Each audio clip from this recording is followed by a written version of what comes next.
From director Wes Anderson, Focus Features and Indian Paintbrush present The Phoenician Scheme. It's my most important project of my lifetime. Meet Zsa Gorda. We keep getting assassinated, unsuccessfully so far. He's the most bold, most elusive, most wanted man on the planet. Help yourself to a hand grenade. You're very kind. Starring Benicio del Toro, Mia Threppleton, Michael Cera, Tom Hanks, Scarlett Johansson, and Jeffrey Wright. The Phoenician Scheme, rated PG-13. May be inappropriate for children under 13. In theaters everywhere this Friday.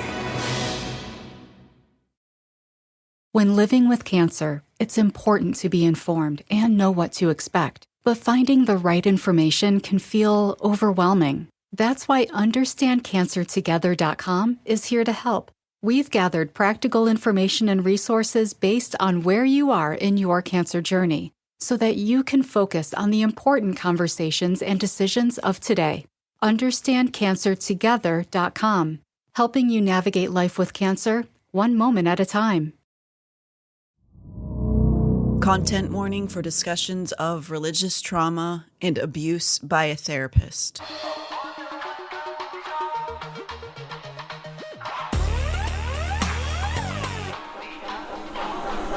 Someplace underneath.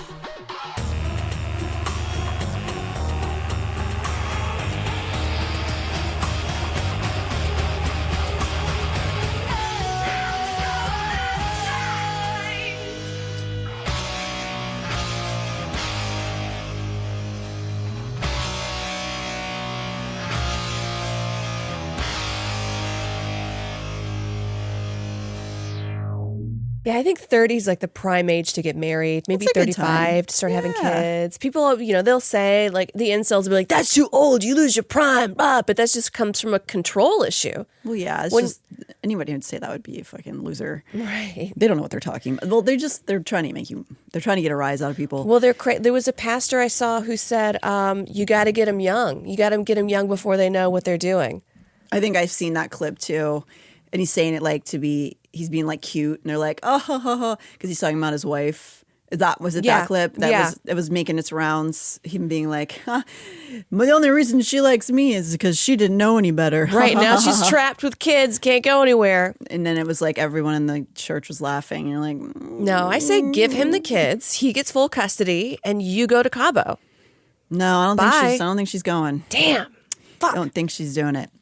Give him full custody. Welcome someplace underneath. I'm Natalie G. I'm Amber Nelson. Yeah, there's like a lot of. I really find it interesting that live streaming, because they've had, Prosperity Gospel's been around for a long time. They've filmed sermons for a long time, but there's something about the off the cuffness of live streaming that really just captures a lot of things that are said that are a little bit shocking, that I think maybe sometimes inside the church you don't realize is that crazy until you hear outside people going like, what? Yeah, that's crazy. I always just think of John Paul Miller, which we've already talked about a bunch of times. But I remember in church growing up, the preacher would be on stage. He'd be like, you women got to cover yourselves or else you get what's coming to you. And then I'd hear men sitting all around me. I'm like 13. And I hear, amen, amen, amen. And at the time, I didn't know how to speak up for myself because I didn't know the words to use or my own autonomy or anything. And it teaches you from an early age to be quiet. That's really sad. It's really sad. And if that was filmed and streamed, right, people would be like, what? Yeah. Sir. That is so bleak, man. I'm sorry that you had to grow up inside of that. That really sucks.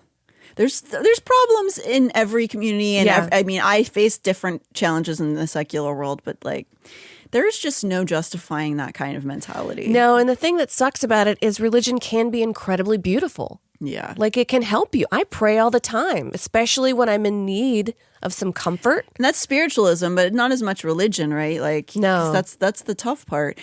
And the religion part of it, I'm about to talk a bunch of shit on. So. Talk a bunch of shit. The thing with Mormons is not inherently bad. I'm sure there's wonderful Mormons. We've said that a lot, but there's a lot of people at the top that are so corrupt and violent. Yeah, and that really came from the very beginning, right? Well, the Mountain Meadows Massacre, which we've covered a bit, that, in my opinion, displayed the LDS urge to protect the image at all costs really early on. We must not be seen as people who just murdered a bunch of children for our own, protection. Right. And at any cost, blame it on the indigenous people we've already kind of fucked over, right? And so it embodies the desperate passion displayed by the predilections of Joseph Smith before that, with violent imagery and dramatics that he used in the creation of the Book of Mormon. What's more important than preparing for the end of the world, right? It's a millennialist religion. Raping a young girl and then getting caught and then being like, oh, polygamy. Right. That side of it, and also just the idea of like the way that he was using Masonry stuff in their practices, which, usually Masonry is about like a fraternity, about grown men, but this is now incorporating women and children and sexuality and all this stuff into Masonry practices that are ultimately kind of violent. Like, we'll get into that, but also just from Joseph to Brigham using the importance of blood atonement. It certainly set the stage for ultimate obedience at all costs from the get-goes. And that passion was important because everyone was out to get them. Don't worry. Every single person. Don't trust a single soul. Everyone's trying to take you down. And to be fair, and with Mormonism, a lot of the people were trying to take them down because they thought they were crazy. Yeah. But that just sort of fueled the already like martyr sort of syndrome that was already going on. It's like an abusive relationship. If you tell the person like, hey, your spouse is abusing you, get away, they're going to be like, no. And they go, I need further. to cut you out of my life. Yeah. Yeah. I mean, for sure. That really works for what they're going for. And this idea of like, it's so important that you might have to kill for it. And outsiders were going to be guided by Satan, and they're going to try to lead you off the righteous path. But when you take the very intense oaths to the church, don't worry, you'll get protected from that. So you need to take these very specific oaths.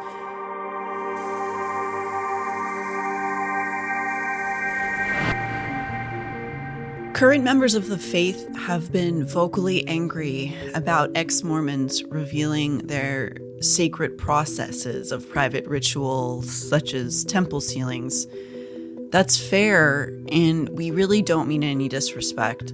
However, we also feel that if somebody has felt harmed by this promise they've made to give over their entire being and soul to their religion, it's also their right to talk about it. Informed consent should never be controversial. From the day that you're born, you're being raised and taught that you are supposed to reach the pinnacle of your existence by getting married in the Mormon temple. And when you get married in the Mormon temple, then you can have babies that are born in the covenant, is what they call it. And being a mother and raising Mormon kids is the entire point of your existence. And so you've been raised that this is the most important thing from the day that you were born. And so before you can get married in the Mormon temple, you have to go through the initiatory and the endowment session. And this is a session where you go in and they tell you, like, if you don't want to covenant to the things that we're going to have you covenant to this day, leave now. But you don't know what you're covenanting to. Right. And then you end up going through this whole weird ceremony. You put on some white robes. Women put a veil on and veil their faces. You wear a green apron that represents the priesthood. You end up learning some 4 different handshakes so that you can get past the sentinels that protect the celestial kingdom. And you end up going into, you do some weird hand symbols that don't mean anything to you. You're like raising your right hand with your thumb extended. You are cupping a hand in front of you, and then you're flipping your hands, and one's cupped and one's not. Was this the same? Is this the same process where they used to do the head cutting thing? Yeah. Yes. What's one of the handshakes? You put your index finger on the wrist of the other person, and then you're shaking the hand a little bit like this. And so this is called the patriarchal grip, and it's the highest, most holy of the handshakes. You can see Tyler Whoa. Glenn from Neon Trees. He does it to himself. His album Excommunication. This song Trash, he does a bunch of the handshakes in the video. So this handshake, you do all 4 of these handshakes through a curtain that has 4 holes in it. So these same holes that are in this curtain, they have them sewn onto the nipples, the belly button, and the knee of your underwear, your Mormon underwear. So you reach through the ones where the nipples would be, the translation on this sheet in front of you. You put your arms through on each other's shoulders, and then you put your hand through the belly button one, and you do these handshakes. And so that last handshake, they say, they give you that handshake and they say, what is that? And you say, the second token of the Melchizedek priesthood.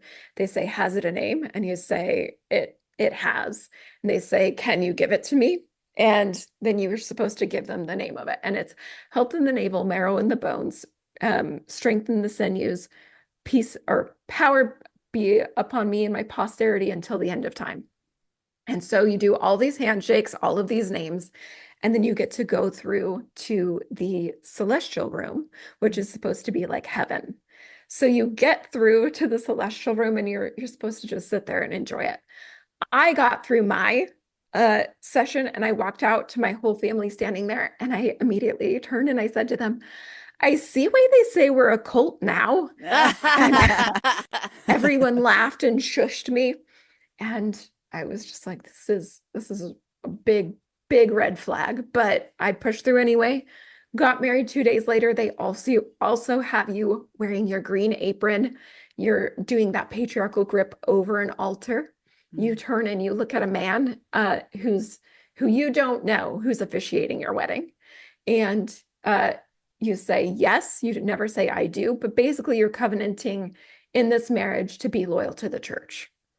So you're not really like vowing and making covenants to each other. And you also, don't you, covenanting as to a the wife, church. is it still the case as a wife that you are essentially giving your body and power to the husband, and the husband speaks to God?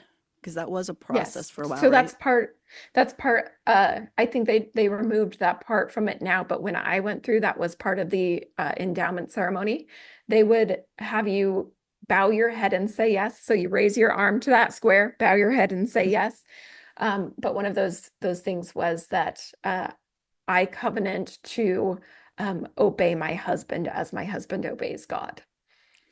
Great. So you covenant to do whatever your husband says as long as he's obeying God. Can't see any flaws in that plan. No, always great. Not a bad great idea at all.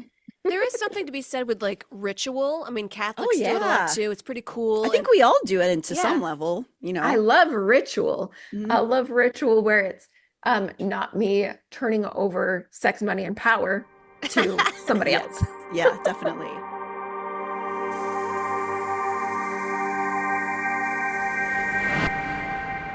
So that's where we're coming from.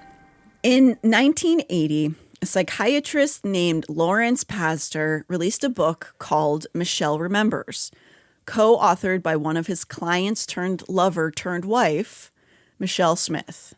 So we're starting off great. Always good whenever the psychiatrist marries the client. Oh, right. That's totally healthy. Yeah.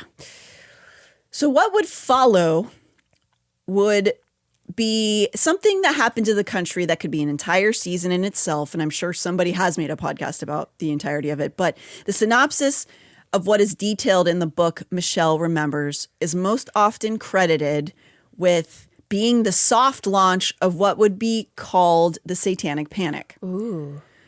The book itself didn't totally invent the Satanic Panic, and it's never, by the way, ever gone. The Satanic Panic's never really left. It's just taken different forms like QAnon.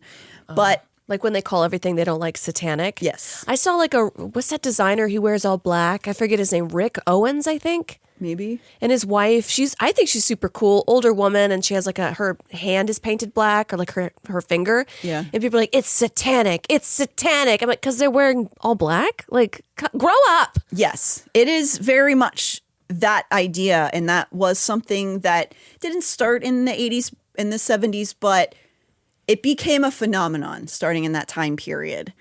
So yeah, the book Michelle Remembers is most often credited, or maybe I should say accused of, bringing the idea of satanic ritual abuse to the attention of modern day 1980s America, a time when the religious fervor of the 50s and 60s had subsided a little bit and was replaced with terror of young people. People were very afraid of the youth. Oh, right, because the youth might go towards Satanism, and that's bad because they weren't all black, and it's like all these abusive things instead of, it seems like a scapegoat because that's what the church is doing. Yeah, a lot of that, I think. And also just, it's very funny because that was the era of hippies, which is the worst thing that could possibly be imagined, I guess, by them. And it's just like people dancing in a field. Right. But we'll connect how that comes together. So this young woman, Michelle Smith, was raised in a pretty average family, which was actually a Canadian family, though we'll see a lot of the resulting satanic panic in the US. Michelle was raised in this family that was not super extraordinary. There's no one moment to pinpoint exactly what was plaguing young Michelle, but she did begin getting mental health treatment at an early age. But the story of her childhood that she and Dr. Larry Pazder weaved inside of the book Michelle Remembers absolutely did not touch anywhere within the realm of reality of what her childhood actually was like. Oh, is she like another Teal Swan? Well, I mean, the other way around. Teal Swan became a product of this book in certain ways, without Teal probably even knowing it. So that is to say, I'm not discounting that Michelle most likely had trauma in her childhood. According to Michelle's sister, it was the very standard, dare I say, dull Occam's razor sort of trauma. What's an Occam's razor? The simplest explanation is usually the correct one.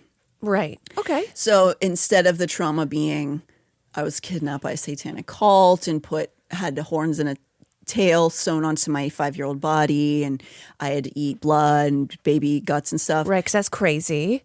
It's because they had a dysfunctional family where the dad was mean. Okay. So that's what I mean by Occam's razor in that situation. And I'm joking about the dullness of it. Of course, that's incredibly horrible and awful to go through. But it's unfortunately really common. It's common trauma, right?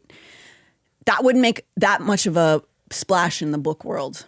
But that's not necessarily why this story was told. It wasn't, I'm not going to be so cynical as to say they just came up with this to make money. However, Michelle's real world childhood was that kind of just standard American trauma, which was their father was volatile. The family, the kids and the wife often had to hide from him for days. He would get like physically abusive. And it was a time period that it was still normalized by culture to have this nuclear family, and you just went like, well, you just deal with it. We just hide in a hotel for a couple days until he calms down, and then we go back home. That's right. She chose him, so this is the life you chose. And so the kids, a lot of times, are going to internalize all of this horrible stuff, and it's going to give people mental health issues, including Michelle Smith. That probably is what happened to her. Now, for the doctor on this side of it, the Dr. Larry, his background is he was devoutly Catholic. He met his wife when she was 13 and he was 17, which is, you know, by today's standards, gross, but very common in like a Catholic community. They got married young. They had their kids. He went to school. He eventually got a doctorate from McGill University in Canada in 1968. So he was a psychiatrist. He ended up seeing Michelle Smith for decades. She was sent to him by chance, and we would, as in a modern society, describe their relationship as extremely inappropriate. Even at the time when not as much was known about psychiatry, people still found the relationship weird. For example, he attended her wedding. Huh. That's weird. I've had the same psychiatrist for 10 years. The idea of ever inviting her to a family event is like not even in the realm of. No, I don't want to see you. Yeah, you're not supposed to have intimate, interpersonal relationship. That's the whole point of a therapist is like you're the outside force being like, yes, no, that's weird. Yes, there's supposed to be. I don't think it's a law, but I think that there's some. I think that like in general, like, in therapy, you're not supposed to interact with a patient on a social level unless you have not seen them for 5 or more years, like in any way. Okay. Pandora makes it easy for you to find your favorite music. Discover new artists and genres by selecting any song or album, and we'll make you a personalized station for free. Download on the Apple App Store or Google Play and enjoy the soundtrack to your life. Dogs deserve the best, and that means fresh, healthy food. Unlike other brands, Ollie offers 5 flavors that are as nutritious as they are delicious, all made in U.S. kitchens without harmful fillers or preservatives. Head to ollie.com, tell them all about your dog, and use code HAPPYPUP to get 60% off your welcome kit with a bonus. You'll get a storage container for a mess-free experience, and it comes with a 30-day money-back guarantee if your dog doesn't lick the bowl clean. I don't think you should ever, but I understand sometimes you just end up somehow reconnecting in life in some way. But that's weird. He did that. They also went to the same church. Again, kind of weird. So though this book came out, this book Michelle remembers came out in 1980 and was normalized in culture by daytime TV shows like Oprah, which was the daytime TV show circuit was obsessed with this book. Yeah. And it became very normalized. And that was, throughout the 80s. But Larry and Michelle had been living inside of this fever dream for years before that. They had been intertwined in this idea of her tortured childhood for years, to the point where they had gone so far as to visit the Pope in Rome with a priest who got enmeshed with them because they wanted to investigate it as satanic ritual abuse and exorcism and stuff like that. Whoa, that's a big deal. The Pope in Rome just doesn't see anybody. Yeah. So this was going on through the 70s before this book came out. But when the book came out, the salacious and supernatural nature of it made it extremely lucrative as a product. Larry and Michelle ended up touring the country together, promoting it. They were on TV shows. They were on like game shows. It was so bizarre. What a strange time period. So there's a great documentary. I highly recommend if you want to get a bigger grasp of this story and to really get a full perspective of it. There's a doc called Satan Wants You. It just came out 2 years ago. I think you can get it on Tubi. Highly recommend it. They did a fantastic job. And it includes new interviews from both Larry and Michelle's families because they were all rocked by this. So the long and short of this story is that Michelle was certainly mentally ill, but was also romantically and sexually obsessed with Dr. Larry. Even though she married somebody else, right? Yes. Because Larry came to her wedding. Yes. She was married. He was married. Okay. And she was obsessed with him and sort of interacted in a, I would call a What About Bob scenario. Do you remember that movie? Kinda. What About Bob is about a mental health patient who is kind of harassing his doctor and his family. She was doing this with Larry's family, except Larry was sort of enabling it. The rest of the family didn't want it to happen, but she would like show up on their vacations and stuff like that. She was calling like 20 times a day.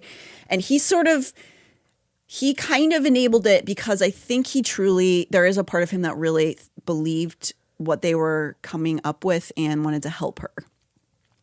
But we'll never know exactly what Dr. Larry was thinking about Dr. Pazder. But most people close to him attest and believe that he believed her. He believed that she had gone through this. But Dr. Larry was also driven by a need to be famous, which he vocalized repeatedly to his wife. The same wife he leaves to marry Michelle eventually. Ew, I was about to say, what a gross, like, you just want to be famous? Like, what about being good at something? Yeah. Like, be a great tap dancer, a painter, or author, not just like, I want to be famous. Yes, it is a phenomenon, right? That's like the Costco guys, why I deeply hate them so much. Yeah. Because the dad just wants to be famous. That's Yes. a whole other episode, because the Rizzler is a paid out child Oh, from I another agree. family. Don't get me started. You know how much I hate child exploitation on the internet. It's true. The obsession with becoming famous is deeply unhealthy. if you become famous for something you're good at, that's one thing. But if your whole goal is to be famous, sometimes you'll do almost anything. Now, I'm going to also add the caveat that I think Dr. Pazder also wanted to be a good doctor, but I think his need for fame and notoriety overrode some of that. And also, you end up in this weird, I think the two of them ended up in this weird codependent relationship. So, again, if you're entirely unfamiliar with the book Michelle Remembers, it details alleged severe torture and abuse of a young Michelle Smith who was taken to Satan meetings by her mother. Satan meetings. Oh my God, like they got a bagel spread? Yeah. The book claims that during the rites, Smith was allegedly tortured, locked in cages, sexually assaulted, forced to participate in various rituals, witnessed several human sacrifices, and was rubbed with the blood and body parts of various sacrificed infants and adults. I mean, come on. If you mentioned Teal Swan, that sounds an awful lot like some of the things that happened to her, remember? Yeah. There's reasons for that. But alongside the things that you just mentioned, there was what I said earlier. She, in the book, details having a tail and horns sewn onto her 5-year-old body. What? Yeah. So I can say with pretty much full certainty with my entire chest that none of this happened or even sort of happened. This was the era of the explosion of not only fear of progressivism, but a method of now pretty lowly regarded therapy was making its way onto the stage, often called recovered memory therapy. To say that it rocked the culture of the U.S. is an understatement. It changed laws. It affected policing, courts, medicine. It ended up putting multiple people in jail who were absolutely innocent. And it was an out-of-control rail car that no one really knew how to stop. Ultimately, this is what Dr. Larry Pazder was using, this method with Michelle. And weirdly and funnily and ironically, I guess, ultimately was actually Larry's abandoned wife who ended up debunking Michelle and Larry's entire story with piles of evidence. Good for her. Yeah. She's like, you know what? Fuck you. Yeah, You woman leave scorned. me. You abandon me. I'll take this. I'll burn this village to the ground. I'll slash his tires. Totally. And with this revealing of evidence, wasn't even like she was just ruining their lives. She was saying, hey, here's 1, 2, 3, 4, 5, 6, 7, 8, 9, 10, why this isn't real. I have all of this evidence. I can show you where she was at this time. She didn't have marks on her body at this time. She would have been mutilated as a 5-year-old at this point. Showed all this stuff why there's no way any of these things could have happened. And ultimately, it was her who did this, something that no police force seemed to have been able to accomplish by checking evidence to see if any of this could be real. And it does matter how the police feel, because instead of checking to see if any of this was real, largely because of the book Michelle Remembers, many police forces established police training videos, much like the one you and I, Amber, parodied. Yeah. Do you remember that when we parodied that police video? That was largely due to the book Michelle Remembers, that they would do these satanic ritual abuse investigation training videos for police forces. And often Michelle and Dr. Pazder were acting as advisors during these police training things, made completely from a fake story. So they're like showing them how to identify a Satan worshiper has been here kind of thing. Like a graffiti. It's like, it's got an A with a line slashed through it in a circle. That means the Satanists were here. Yes, like literally that's what was happening. So yeah, there's not a stitch of evidence that these things were happening, but people were actively being arrested for it. And police were being trained by these people who made this thing up to look for these things that were then getting people who were innocent arrested. It's a modern day witch trial. It's a Salem, put the rocks on his chest. I mean, it really was, because people suffered deep consequences for it. And since there's no evidence for Michelle Remembers, but there is a bunch of evidence that a Catholic priest, the one who got them to Rome, got so enmeshed with Larry and Michelle's lunacy that he actually kind of helped them produce this. So Larry's wife, who found all the evidence, also had managed to get phone recordings of this priest admitting that the Catholic Church fronted a bunch of the money to get that book published. And the priest's reasoning was that it would bring people to the church. Oh. She has it on audio. You know the Catholic Church is also involved in horror movies? I didn't know that. Yeah. The Exorcist also contributed to the Satanic Panic. If you'll see a lot of people experience satanic ritual abuse are like living out.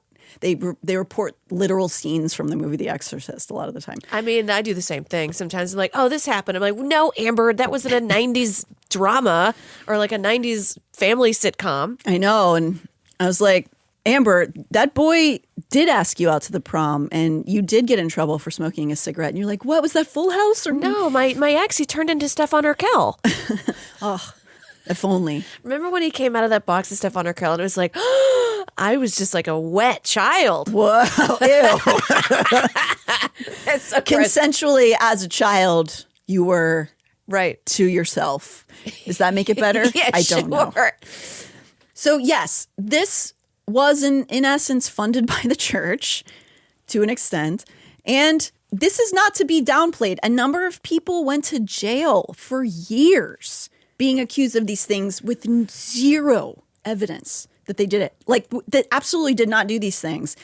Most of them were exonerated, but some weren't. And there are still people who are on the sex offenders registry to this day because of these Satanic Panic arrests, even though they most likely had done nothing wrong. What? Yeah. Maybe they just like were all black that day.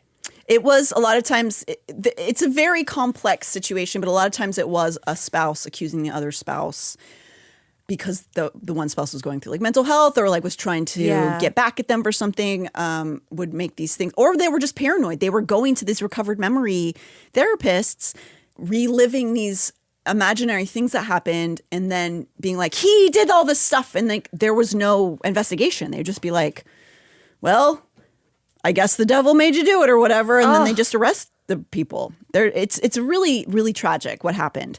So experts of the Satanic Panic, they sort of lean towards several main incidents that may have led to this hysteria, which, by the way, fully ramped back up in the 2016 election. It had been gone for a while. It obviously has religious connotations, but even more than that, conservatism and fear of the changing world played a huge part in Satanic Panic. Namely, a number of accusations during this time were in regards to things happening inside of daycares and nursery schools. Why? Because the fear of women working outside of the household was going to cause the fall of society. Feminism. What could, look what happens when you go to work, you selfish bitch. Yes. Satan comes in and sacrifices your children in nursery school. Ugh. No matter, of course, that a massive amount of sexual abuse happens in a family home or at the neighbor's house or a church or a soccer field, anywhere where you're supposed to be able to trust adults. It's thinking up a cabal of evildoers in black capes who eat babies. It's just a lot easier than coming to grips with your child's safety being at risk from the local dentist or the priest or your spouse. And if it is your spouse, they're not the person you married. They're a part of a coven of demons that put a magic spell on you, and that's why you didn't see it. Oh, because that's almost easier to believe. As opposed to be like, no, the person you married and trusted is actually a monster. Yeah, the guy who takes sacrament every week and pays his tithes and like looks clean cut. Can't be him. It's got to be the devil. So it's easier. It's just, I get it. I don't agree with it, but I get it. While Michelle remembers, and Michelle and Larry themselves were steeped in Catholic paranoia, including, their story is so crazy. I could go on and on. You should definitely watch the documentary, but she tells the tale of, in the book, that when she was being tortured as a kid, a French Virgin Mary would come and be like, it's okay, don't worry. But like in French for some reason. So that's part of it. There's just like lots of fun, weird details in it. But even though this was Catholic paranoia in this instance, the Satanic Panic, satanic ritual abuse phobia, and fear of rock and roll and their reefers found deep roots inside of the Church of Jesus Christ of Latter-day Saints. They were really primed for this. their Christian beliefs were already kind of on the extreme end, in my opinion, and they were kind of over the top, and it wasn't really that far of a stretch to include possessions, evil spirits, and the devil working overtime. A book called Go Ask Alice was very popular and predates Michelle Remembers by almost a decade. Have you ever read it? I remember it. I remember my mother saying something, Go Ask Alice. Like I've heard that name in the zeitgeist. It's technically a lyric from a Jefferson Airplane song. One pill makes you larger and one pill makes you smart. Yeah, so that's an overarching idea of this is about the hippie drug culture. So that's the title. But so maybe you've heard of the book, maybe you've heard the song. I honestly thought more people would be like, oh yeah, of course I've read Go Ask Alice. Because it was just one of those books as a teenager, for me, that was like, we wanted to explore like every slightly like banned book or controversial book. And we always wanted to find the like weird stuff. Yeah. And it was kind of in that realm of being like, oh, is this real? Whoa. People were getting mad about this book. We got to read it. So I read it in my late teens for fun. And I had no idea it was a psyop. I mostly found it pretty funny. It's definitely a messed up book, but I don't even think then I thought it was real. It was supposed to be a cautionary tale. The book Go Ask Alice is technically a cautionary tale about drug use. Oh. And I think I was, it was sort of lost on me at that point. I was already in the drug world. I remember my best friend. The thing I remember most about the book Go Ask Alice was that my best friend and I started using the word preggers from that book, which is pregnant instead of pregnant. Yeah, because they were using like hippie terms in it. I don't think I thought too much about Go Ask Alice when I read it. When I read it, it was almost 30 years old at that point, after all, and the hippie-laced teenage angst described in it didn't really connect with a millennial. So it was more just like funny. Hitchhiking to San Francisco to do heroin wasn't really my scene like it was in that book. But when Go Ask Alice was released in 1971, it absolutely blew people's asses off. There was no question in almost anyone's mind that this was the diary of a 15-year-old drug addict, because that is how the book is written. It's written as though somebody's found a discarded diary, and it details the downfall of a upstanding young white Christian teenage girl. So it's like, Dear Diary, today I was just minding my own business, and then a man from the shadows popped out and said, do you want to do some heroin? And I was like, oh no, okay. Yes, but even more insidious in certain ways, because it's trying to, okay, let's talk about it. So yes, this book is written as though it's diary entries. And this 15-year-old is getting lost in the modern day drug scene of the early 70s. And it was purposely marketed that way. They sort of took the Blair Witch Project approach with it, which is, I think this might be real. Yeah. Like there's no directors being mentioned. Just like Blair Witch Project, the author, the real author behind the story was nearly impossible to find, especially before the internet era. Her name was taken off the book's credits entirely, and it just said by anonymous. And I'll tell you, as an elder millennial, I was absolutely caught up in the facade of the Blair Witch Project. So I understand why people believed this. I was completely fooled. I was like, I'm pretty sure this is a documentary, you guys. So, it's marketed to be that way. And it was something that was already starting to terrify parents. Oh, what will become of the children, Yeah. And so, by the way, those children became baby boomers and everyone hates them. So I guess they had reason to be worried about that. Hey, this is Jeff Lewis from Radio Andy, live and uncensored. Catch me talking with my friends about my latest obsessions, relationship issues, and bodily ailments. With that kind of drama that seems to follow me, you never know what's going to happen. You can listen to Jeff Lewis live at home or anywhere you are. Download the SiriusXM app for over 425 channels of ad-free music, sports, entertainment, and more. Subscribe now and get 3 months free. Offer details apply.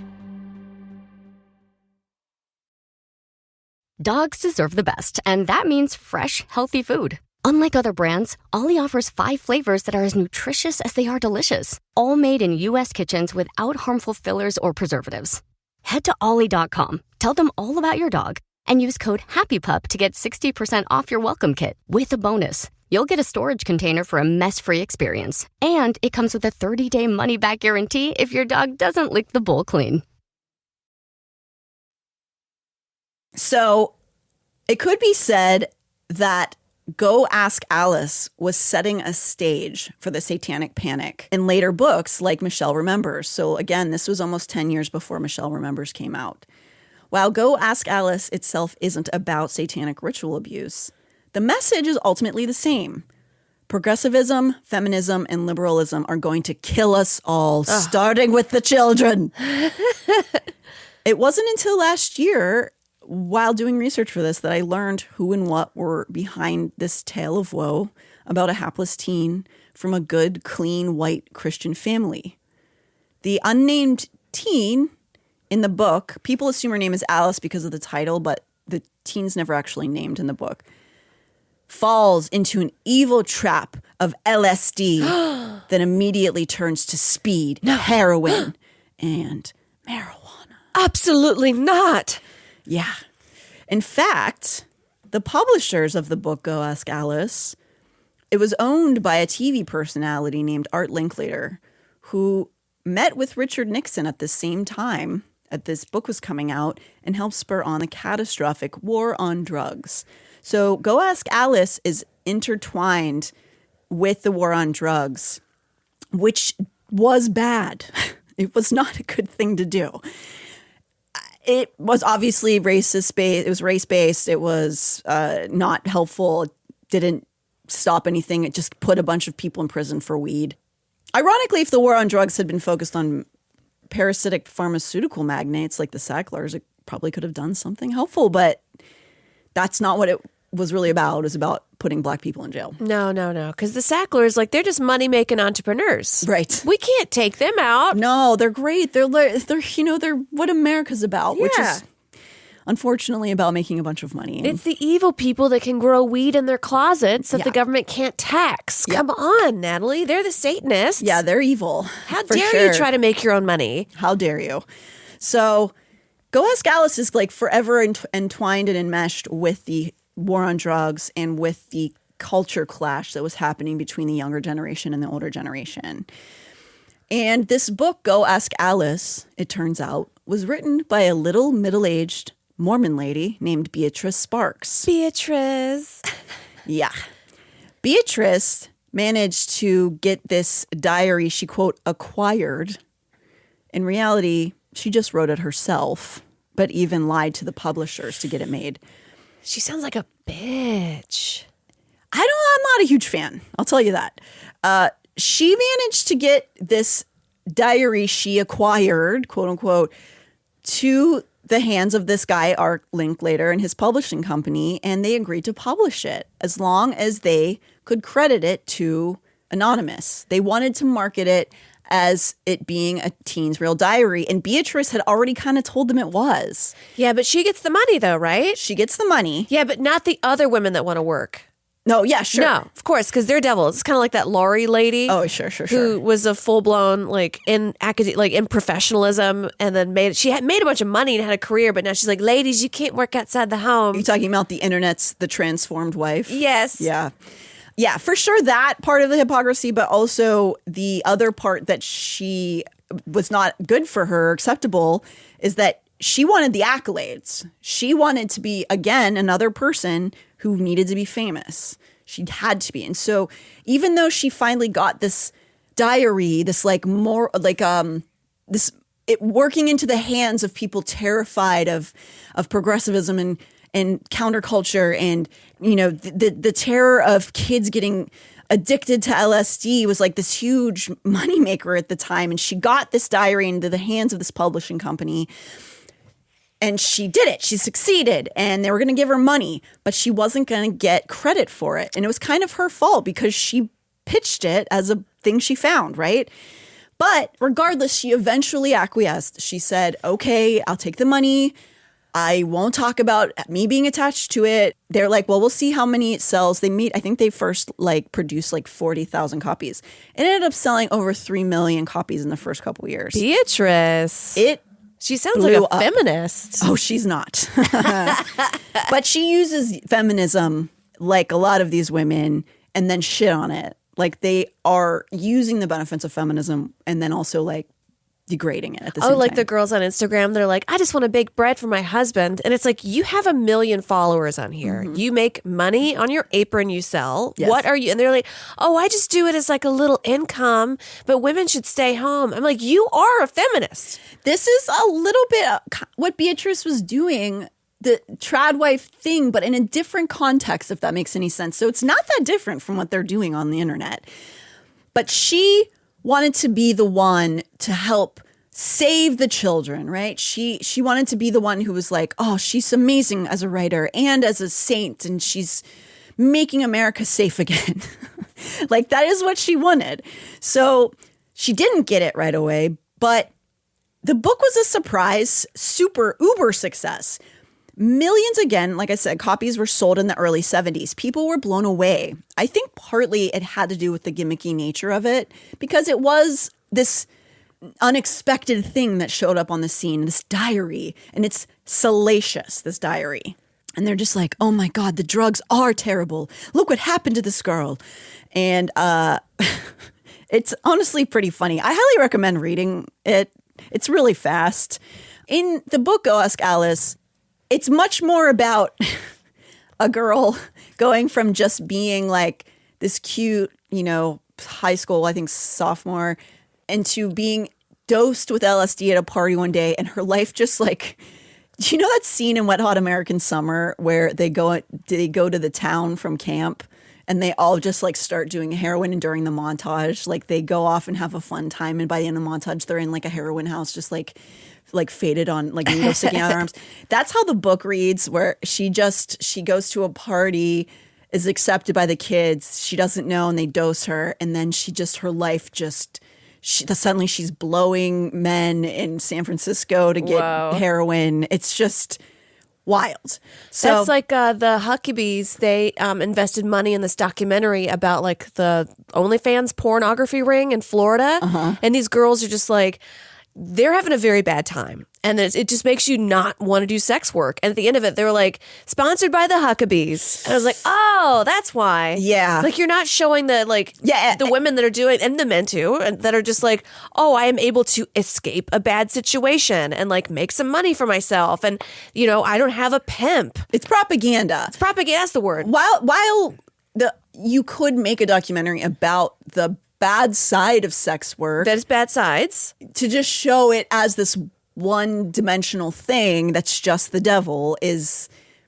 pretty standard conservatism, shit, which Huckabees are, ugh. They're so fascinated with like sex and drugs. Maybe you Obsessed. guys should have some and do some. They do, secretly. That's the thing. That's the thing. It's all about the appearance. It's always about it. And that is exactly how it is with LDS stuff.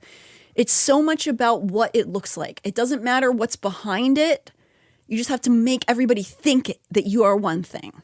And it's just so detached from yourself, I guess, is how I see that. But Go Ask Alice was sort of kind of monetizing this kind of idea of like, we have to keep the children safe from magic things. And they have to look correct. Their hair has to be short. Long hair? What are we to do? So it put this diary book up in importance with authors like Judy Blume at the time. Like these actually very accomplished authors, like Go Ask Alice was being put next to them and like importance at the time because they just were like blown. It was so shocking, I think is really what it was. And it's reading it now, a very silly book. She's like seeing maggots eat her own eyeball, her baby brother's eyes out because she's having flashbacks from the LSD, like that kind of stuff. But it's just on this side of believable that a kid wrote it. And so people were believing this was a kid's experience and were like really moved by it and by the message. Even other kids. It wasn't a thing that just adults were being affected by. Like kids were like really into this book and kind of like all wanted to talk about it. So it was a success, but Beatrice was pissed. She was determined to become known. She wrote another book of the same genre. It was supposed to be about teenage drifters. She told the publishers, I've done it again. I've interviewed 1,000 teenage drifters to learn their stories, and I've selected the 4 most interesting, and I've compiled them for a book. And it's very clearly her just writing them. People found it very dull, but they did publish it. They put out this book. It's called Voices. It's kind of just like a whatever. It didn't really sell. But she's excited because on this deal, she was able to put her name on the book. She worked out a thing where she was allowed to say, put together by Beatrice Sparks, the person who also put together Go Ask Alice. So it's the first time it's ever being acknowledged that she's attached to this super seller. And so this book that nobody really cared about, Voices, was still like a thing that she was happy about. So she was like, I want to promote this. I'm going to start promoting this with all the newspapers and the magazines and stuff. We're going to talk about my new book, Voices, about these 4 teenage drifters who I've interviewed, who she definitely did not. And so as she's going through all of this promotion, people are like learning about this woman. And through the press promotion, Beatrice is living in Provo, Utah, because she is a Mormon. She's living amongst the other Mormons. And her interviews would reach a mother she had never met, even though they lived less than 10 miles apart from one another. She was also an LDS mother who lived right outside of Provo, and her name was Marcella Barrett. And she had actually lost a teenage son to suicide who had actually kept a journal.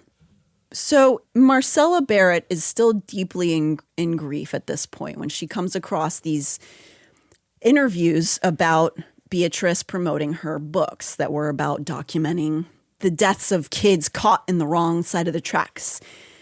Marcella actually experienced this sort of. They were your typical buttoned up LDS family.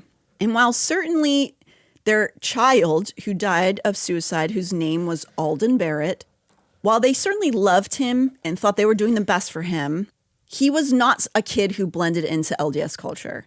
He was inquisitive in nature. He was sensitive. He, was like really interested in like hippie culture, wanted to talk about human rights for Black people, like things like that. And that was not something that jived with that community. Oh, so it wasn't the devil that made him do it. It was because he just didn't fit into this society. It's almost like this society is the devil. Yes, but it gets worse than that. So he was made a bit of a pariah because LDS culture is about a look, an appearance. You must adhere. You must succumb. You must stay in line. That is the way that you go to heaven, right? So he was not that. He grew his hair out. He liked rock music. He questioned why Black people couldn't hold the priesthood in his church. No. That cannot be. And his parents, I do believe they were loving him. They loved him. They just did not know what to do with him. And I don't agree how they disciplined him, which you learn about in his journals. They did some really messed up stuff, like took all of his stuff. It's very actually Ruby Frankie. They took all of his stuff out of his room, took all his clothes. So he was sitting in his underwear, and they locked him in his bedroom until he would like tell them why he was being so selfish. So like, how is the kid learning from that?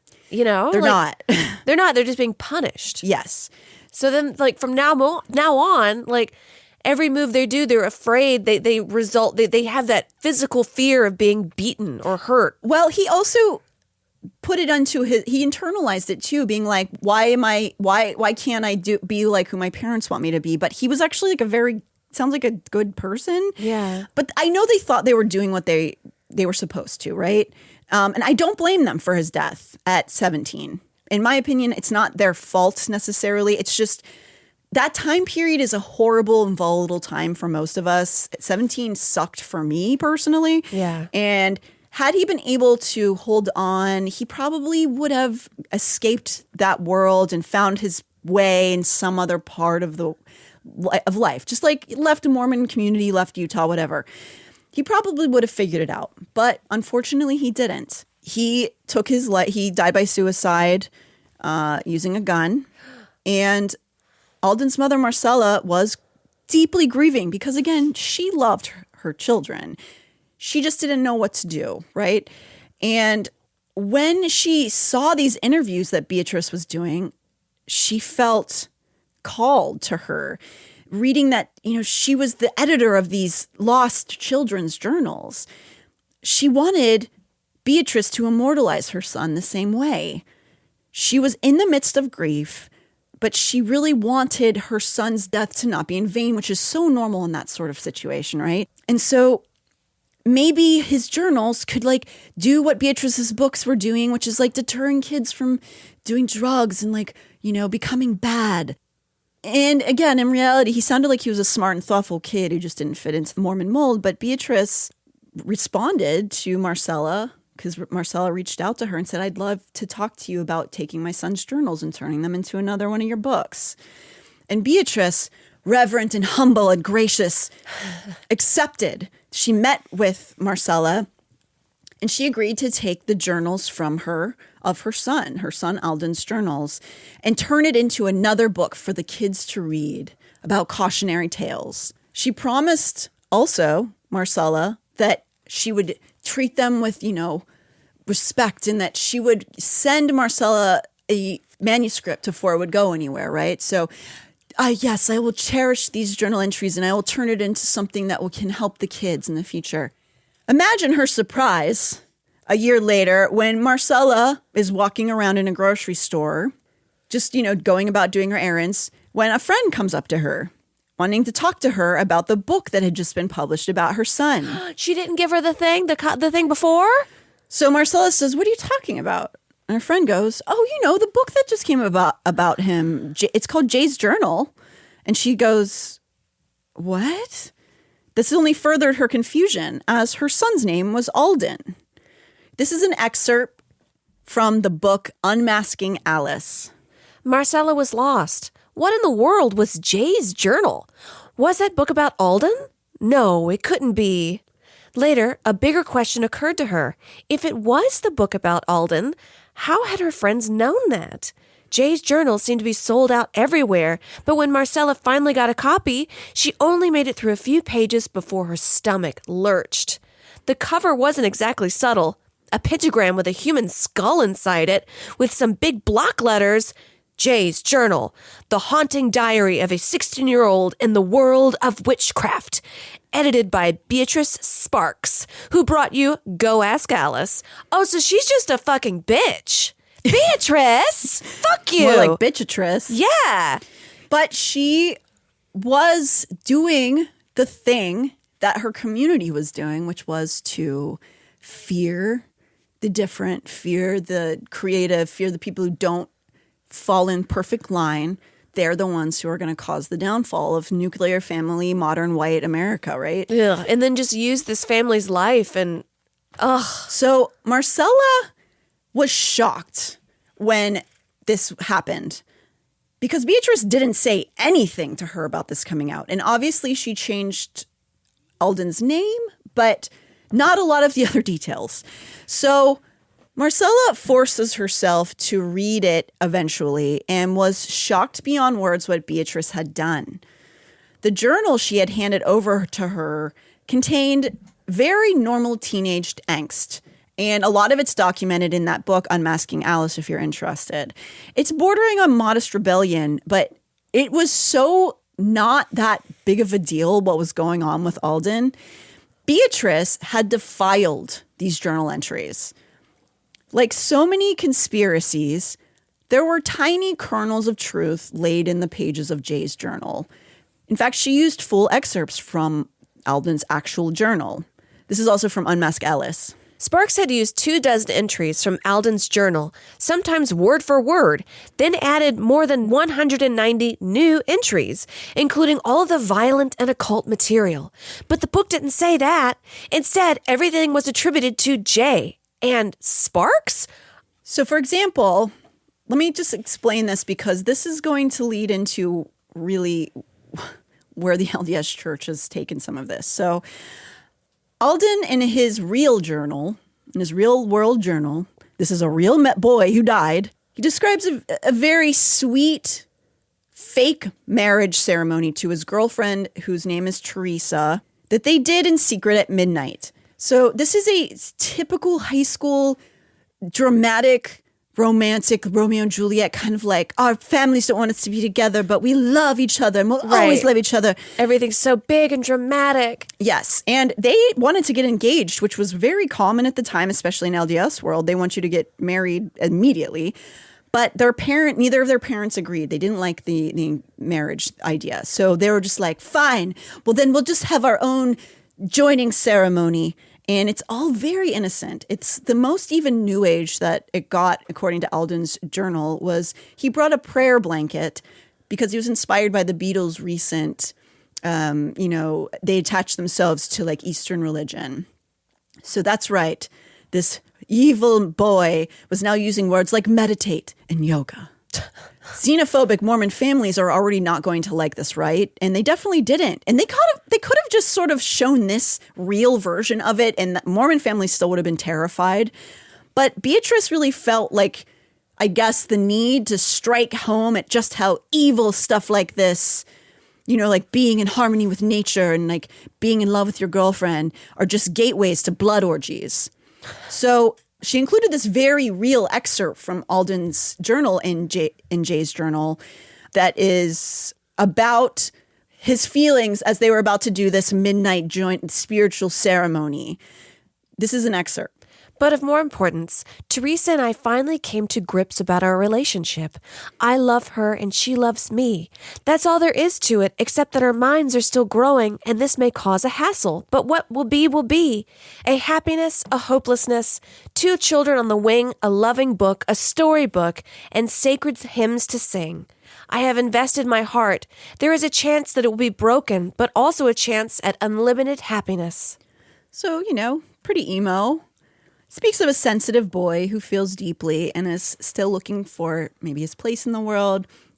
I feel like this is incredibly innocent.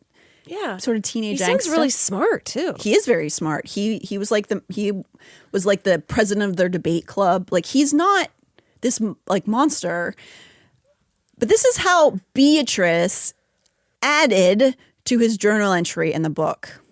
By the single little black candle, which we certainly didn't need for light, we went through the ritual of internal slavery to each other, and although I, the male, would always technically be the master, then we each cut our tongues and let the blood pour into each other's mouths. It was nirvana. We were one. When the chanting started, Martin brought in a teeny mewing kitten. With one twist, he wrung its little neck. What? So... She sounds crazy. Yeah. So in Alden's telling of the midnight ceremony, it is just the 2 of them. It's very sweet. And she turns it into this thing where they're doing blood sacrifices and shit. Here's another entry Beatrice added with literally no context for anything happening in Alden's real journal. I hit her and kicked her and mauled her. Sex was not enough. I wanted to hurt her. After what seemed hours, the drug wore off. The people came back into place in the circle. Panting and groaning, I was led back into mine. Tina crawled over, and gathering blood from her cuts on her fingers, she placed it in my mouth. Master, master, master, she whispered over and over. I was too groggy to do anything more than swallow. It sounds like Beatrice needs to get fucked and like probably has some kind of kink. I don't know. It sounds like she's fucking filled. She's like psycho. Rage, something. Beatrice. The pent-up rage of middle-aged conservative women. I swear to God, there are no sicker minds than those people. Yes. It's like the pent-up rage is something. I think because they were denied to have a thriving 20s.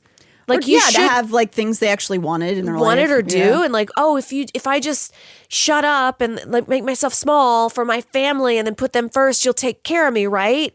And then they get a little bit older and then the husband, maybe he cheats, maybe he leaves, maybe the kids don't give a fuck and they're off on their own. And then now it's like, why did I sacrifice so much of my life? I should have been what's that word called when you're like, here's the rules, but I'm an exception. Oh, sure. Also, sometimes those women didn't want to have kids or a husband in the first place. They don't it's not like some of these like people, with Beatrice, I don't think anything like her husband was cheating on her or something. I think she just didn't want kids. I think she just wanted to be an author.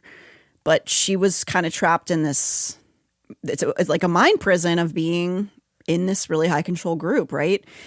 So all of these descriptions of these horrific drug orgies and bloodlettings and mutilations and all this stuff were out of no one's mind but Beatrice's. According, in fact, to everything Alden had written in his private thoughts, they weren't even having sex yet. So even when they're having this like love ceremony, they're still, even though they are rebellious, they're still in the Mormon community. They're not having sex. But this is what Beatrice has turned this boy's life into. Is it because they don't understand sin and all sin is bad no matter what? So you're writing poetry about your girlfriend. Well, I guess you might as well wring a little kitten's neck. It's definitely a problem because sin is sin. They do see it. And they see sexual sin and impurity next to murdering someone. They absolutely do openly say that over and over and over again in the LDS church. So what perhaps is even worse than the violation of changing Alden's journal entries into something that is so perverse is that Jay's journal did huge numbers. So her second book, Voices, kind of just like went under the radar. So she amped up the gore and the BDSM and the magic stuff. And it was a smash hit. People believed it. They believed this was a real story because they are now, at this point, towards the late 70s, which is right when people are becoming really scared of shit like this.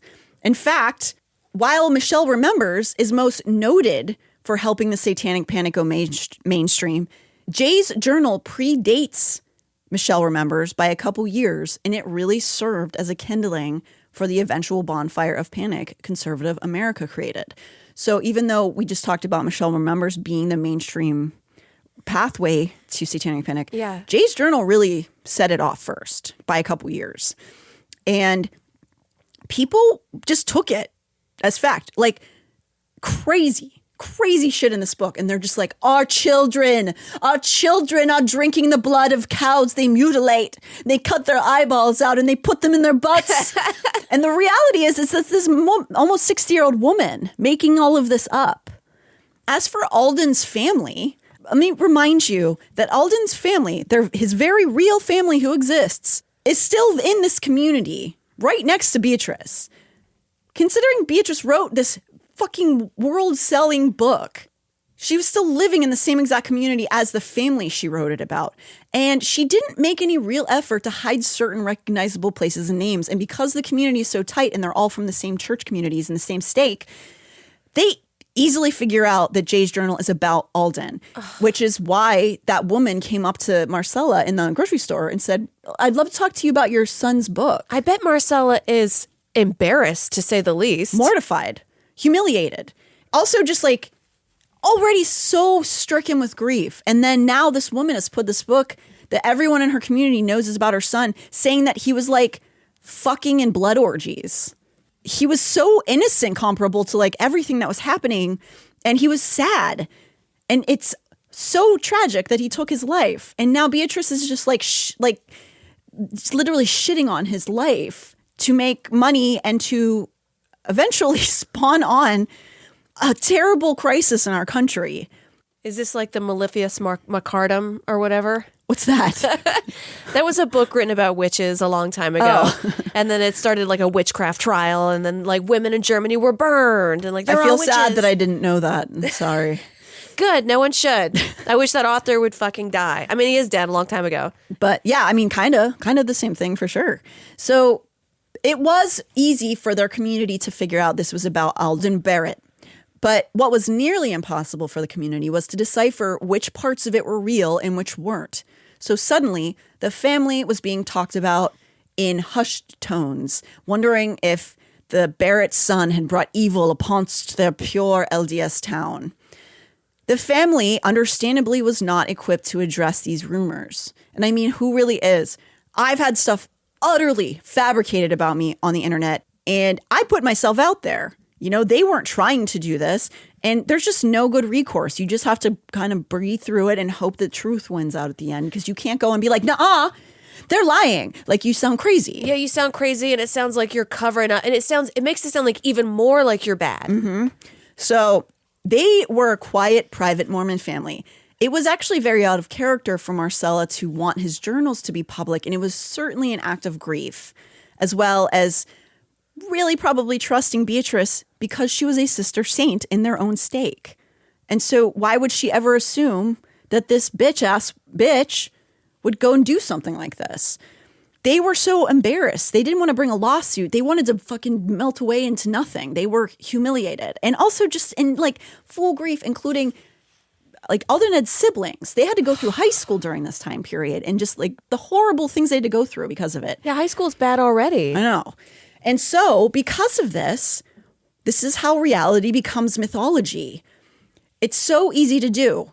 It's how we go from the idea of people with endless wealth sometimes abuse their power and do terrible things to people. It's how we get to then Tom Hanks siphons adrenochrome off of babies that are grown in a lab and then feeds them to Hillary Clinton. Right. Because whenever you start believing in that, then it's kind of like if you start saying that the Tom Hanks siphoning isn't real, then it's like saying, oh, well, then I guess all rich people are good. Right. And that's the thing. There's no nuance to it, which is all life is nuance, is that there's no black and white. And in the case of Alden, the only thing that he did that was really unfortunate was that he died by suicide and he didn't get to live his life out. It's not like he did crimes, like he got caught with weed, like that kind of thing. But because there were kernels of truth that people could point to in Jay's journal who knew the family being like, he was there on that day. Then it's all bad. Then it's all real. Then it must all be real. Then he did do the blood sacrifices. Yes. And that is how we get things like the Satanic Panic. So when Go Ask Alice was released in 1971, there was a fear for the youth that bordered on hysteria. It was more in the realm of like corporeal things. It wasn't supernatural, but it didn't calm down. In fact, it only seemed to ramp up to the supernatural. Beatrice Sparks' desire for fame, as well as her intense upbringing in and around Mormonism, made for perfect bedfellows to completely betray this grieving mother in a grab for self-righteous glory. While Go Ask Alice has some crazy anti-hippie propaganda, Jay's journal, released in 1978, is rife with gore, BDSM, and demons. The writing was now on the wall. The kids are listening to heavy metal, playing D&D, and smoking grass. The kids are not all right. No matter, of course, again, that those forms of rebellion are not only normal, but often an indicator that something is not maybe super copacetic in their own home. Artistic expression and experimentation are healthy coping mechanisms.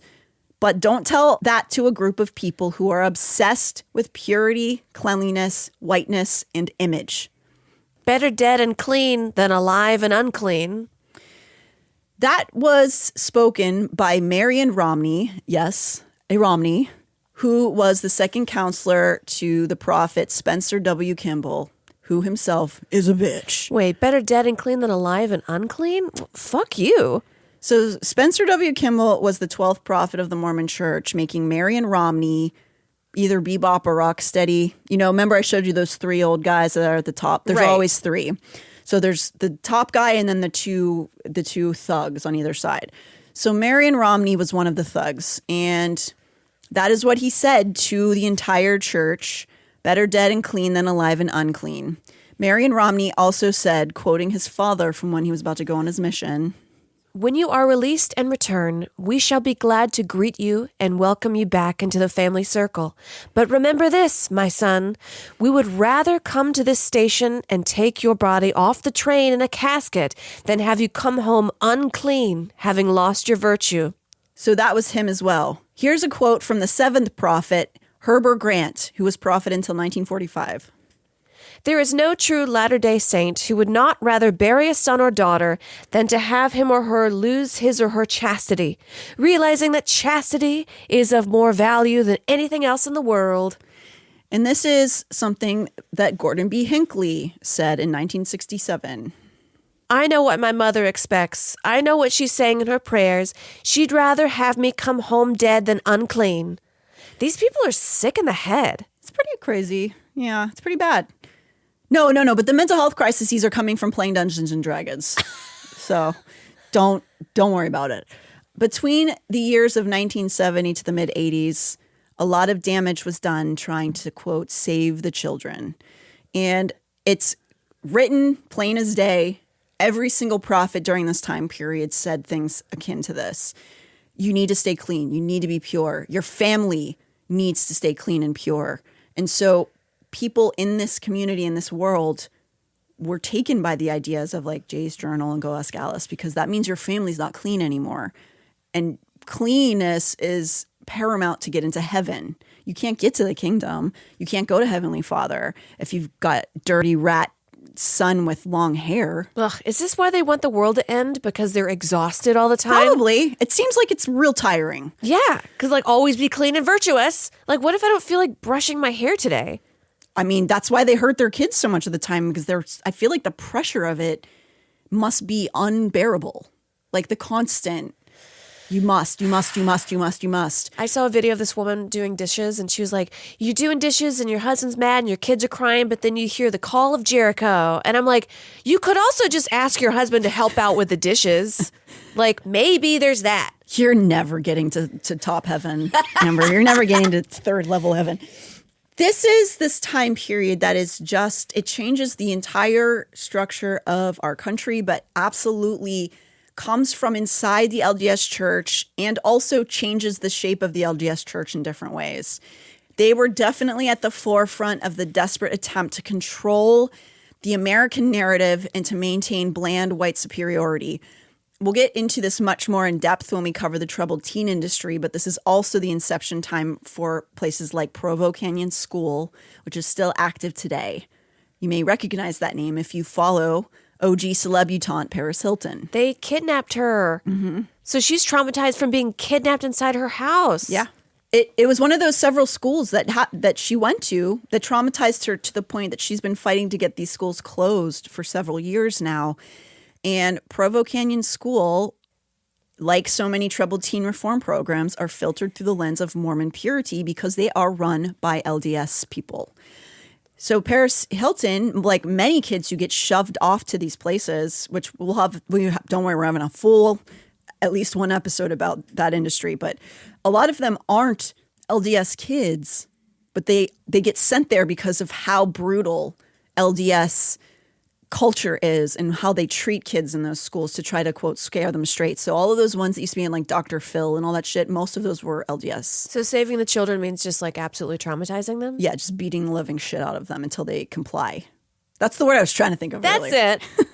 God, this is so scary, Natalie. I hate it. Yeah, People it can't sucks. live like this. They do. And they have made a lot of money doing it.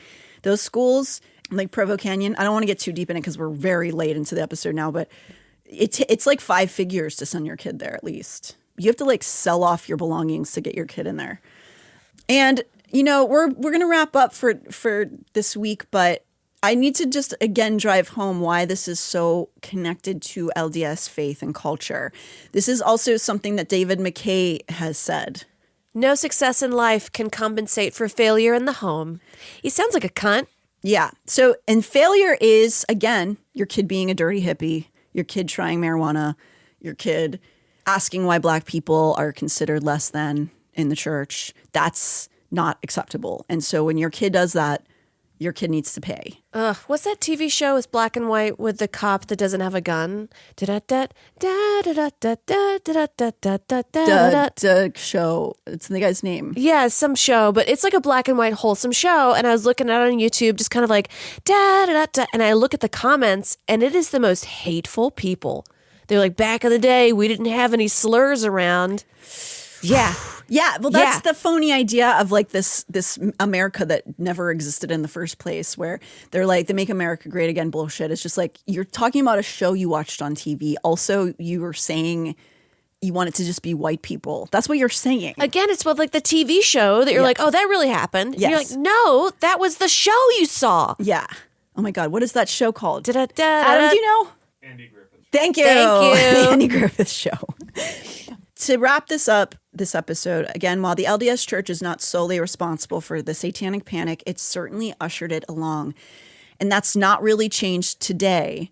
In the year of our Lord, 2025, LDS culture is losing numbers, but like most high control groups, the ones who stay have to progressively become more extreme to justify the contradictions. So that's a topic we're going to cover in a bunch of more episodes coming up. But this is a last thing I want to say that's important to talk about in regards to Beatrice Sparks, because of how this is going to also affect a lot of what we're seeing to this day. So Beatrice Sparks was herself willing to lie about a lot of things, including her journalistic pursuits. And she also was going to, I was going to say embellish her resume, but that's not accurate. She just bluntly lied about her background. Many, many times, often contradicting herself. Because even though there is no record of her attending any college, she claims to have graduated from UCLA, Columbia University, BYU, or some combination of the three, and all kinds of stuff. She claims so far as to have a PhD, though again, I don't think that there was even a record of her gaining like an associate's degree, which is, there's no shame to that, but it's only a shame to lie about being a doctor. That's what a crazy person does. Yeah, lie on your resume to be like a receptionist. Yeah. Not just any doctor, a psychotherapist. So the idea of the Satanic Panic and psychotherapy being intermeshed with Mormon culture is going to cause a lot of pain and suffering for the next 5 decades. Oh, because according to them, like, everything's good when it's like tucked in. And if you have a sexual thought, well, you might as well have been like fucking in a pentagram.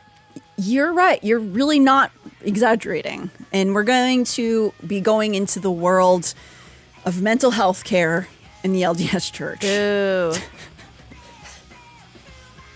Coming up next week. Though Beatrice wasn't a real doctor, a number of credited, qualified psychotherapists seem to take inspiration from her moral panic.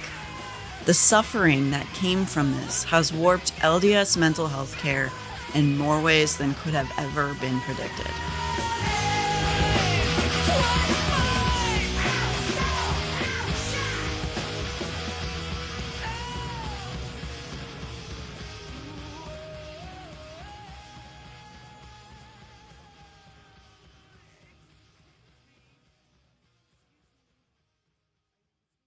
Hey, this is Will Arnett, host of Smartless. Smartless is a podcast with myself and Sean Hayes and Jason Bateman, where each week one of us reveals a mystery guest to the other two.